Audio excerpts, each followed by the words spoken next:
Bienvenue dans votre séance de maths. Alors commençons cette séance de maths par du calcul mental. Entre ces deux nombres, 987 et 892, quel nombre est le plus grand? Vous avez sans doute trouvé le nombre le plus grand, c'est celui-ci. Alors quel signe on va faire ici? Souvenez-vous.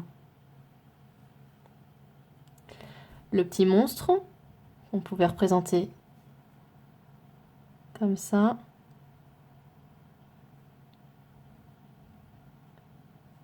Préfère manger le plus grand nombre. Il a très faim. Donc il préfère manger le grand. Sa bouche est donc tournée vers le grand. Le plus grand.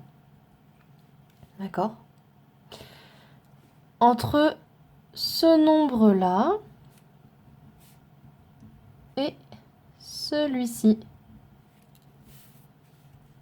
lequel est le plus grand?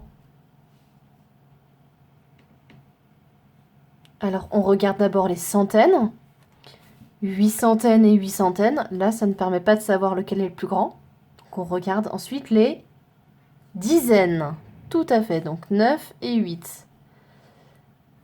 Lequel est le plus grand? Oui, c'est 892. Quel signe je mets là? Alors, est-ce que je mets celui-ci ou celui-ci? Oui, la bouche est tournée vers le plus grand, celui-ci.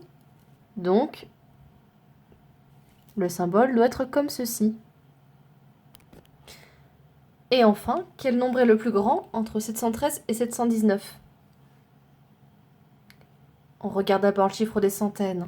C'est le même, 7. On regarde ensuite le chiffre des dizaines. 1 et 1, c'est le même chiffre des dizaines. Donc on regarde maintenant le chiffre des unités. Et entre 3 et 9, ça c'est facile, c'est 9 le plus grand. Donc, le symbole est comme ceci, car la bouche est tournée vers le nombre le plus grand. Voilà pour le calcul mental. Bravo!